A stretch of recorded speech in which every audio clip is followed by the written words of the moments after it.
Hello friends, welcome to my YouTube channel Pragati coaching classes. My name is Nisha Prajapat और आज हम बात करेंगे कि किसी भी एग्जाम में लिखे कैसे। अभी कुछ दिनों में 30 दिन या 45 दिनों में स्कूल के एग्जाम स्टार्ट हो जाएंगे। तो हमें ये एक लिखने की टेक्निक है जो हमें आनी चाहिए, वो आपको पूरे में से पूरे मार्क्स दिलाती है कि हमारा एग्जाम में अभी सीबीएसई बोर्ड आने वाले हैं और भी स्कूल के 11th 10th 9th के सभी के एग्जाम आपके होने ही वाले हैं।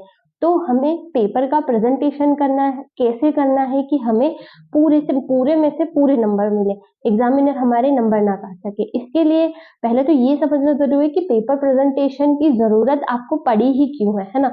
मान लीजिए आपके पास 2 थालियां हैं, एक दोनों थाली में आपने खाना रखा हुआ है, लेकिन एक का जो थाली का प्रेजेंटेशन करने का तरीका है वो बहुत अच्छा है कि एक कटोरी है, उसमें दाल है, फिर चावल है, चावल के पास में आपकी दाल रखी हुई है, इधर रोटी है, सैलेड अलग से है। अब एक थाली ऐसी है जिसमें दाल चावल रोटी है, उसी में सैलेड रखा हुआ है, तो आप भी कौन सी थाली लेना प्रेफर करेंगे? ऑफ कोर्स वही ना जो बिल्कुल तरह बहुत अच्छे से प्रेजेंट की हुई है। तो यही चीज हमारे पेपर प्रेजेंटेशन में भी है कि पेपर प्रेजेंटेशन आप ऐसे करिए, आपके क्वेश्चंस को इस तरह से लिखिए कि एग्जामिनर खुश हो जाए।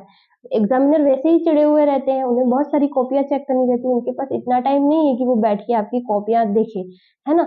और तो अगर आप आपका पेपर प्रेजेंटेशन अच्छा रखेंगे तो एग्जामिनर कहीं ना कहीं खुश होंगे और वो नंबर नहीं काटेंगे, है ना। तो इसमें कुछ टिप्स हैं, तो उन टिप्स को हम फॉलो करेंगे और आप इनको फॉलो करेंगे और आप देखेंगे कि सही में आपको नंबर बढ़ते हुए मिलेंगे। तो सबसे पहले चलिए हम स्टार्ट करते हैं।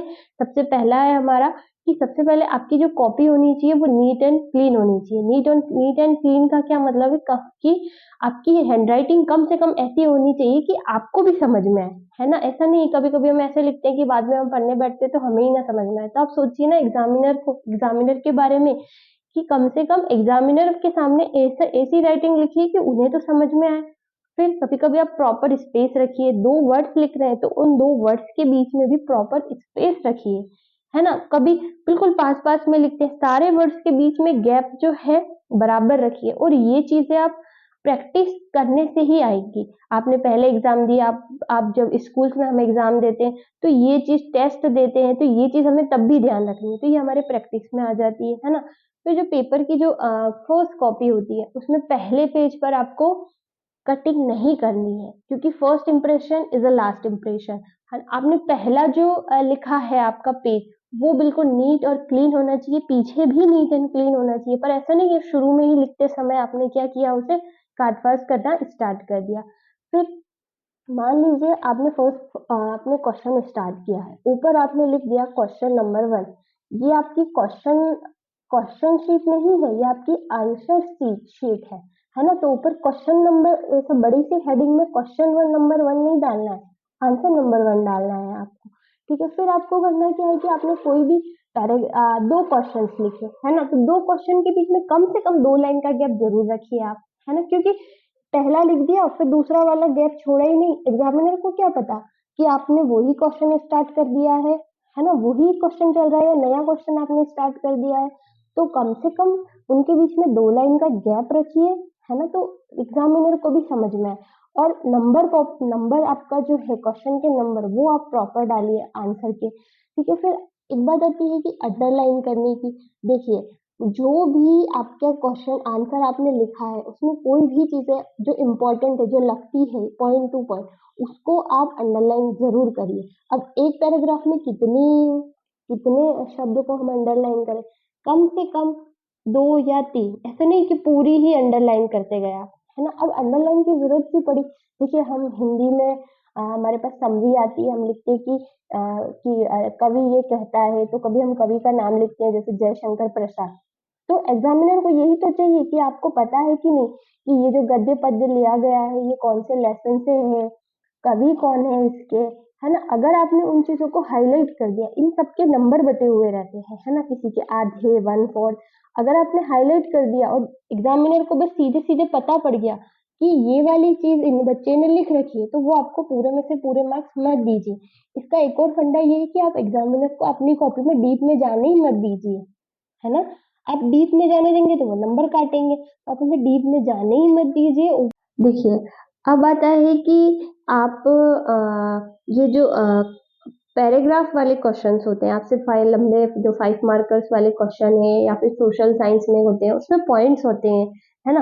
तो वो जो पॉइंट्स है आपके एनसीईआरटी के ही होने चाहिए और वो पॉइंट्स हमेशा आप पॉइंट्स वाइज लिखिए, है ना? पॉइंट्स वाइज जब लिखे चीजें लिखी हुई होती है तो उसे पढ़ने में इजी रहता है, जल्दी कैच होती है वो चीजें, तो एग्जामिनर के लिए इजी रहती है वो चीज और आप पॉइंट में लिखेंगे तो अच्छा रहता है।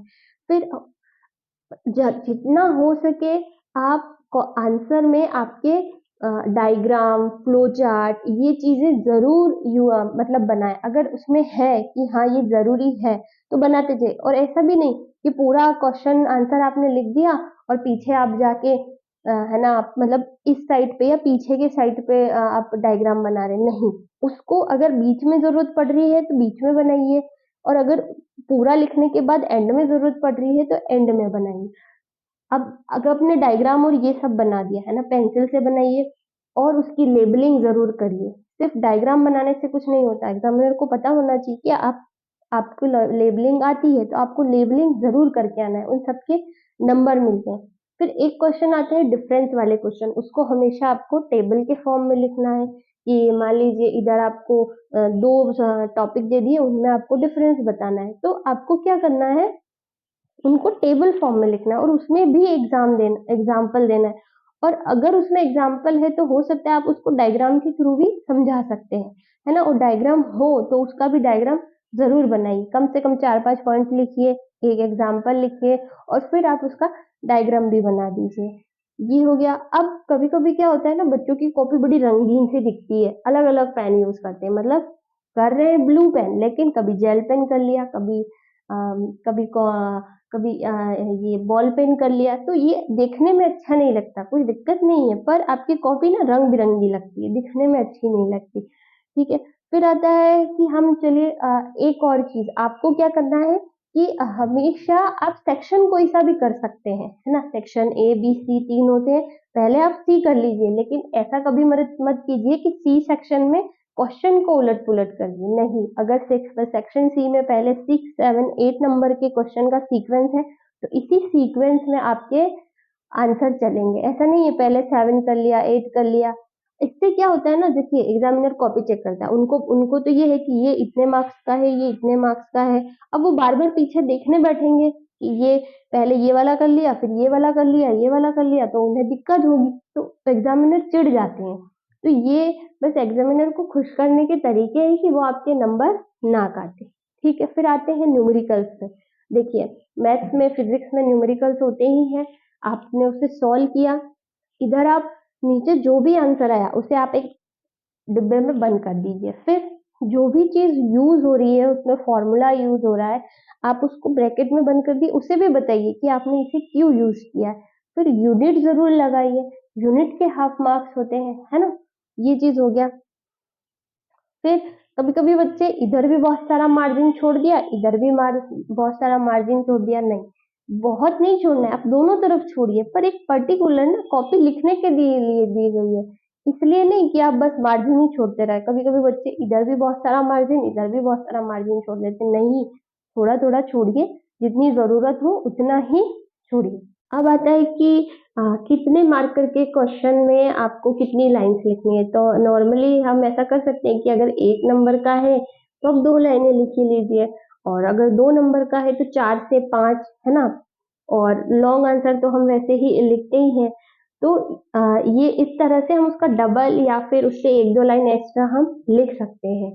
तो ये थे कुछ पॉइंट्स जिसमें हमें ध्यान में रखना है, और इस तरह से जब हम चीजों को लिखेंगे तो एग्जामिनर को इजी पड़ती है और वो खुश हो जाते हैं और नंबर हमारे बिल्कुल नहीं कटेंगे कटेंगे। तो ये थे कुछ टिप्स पेपर प्रेजेंटेशन के।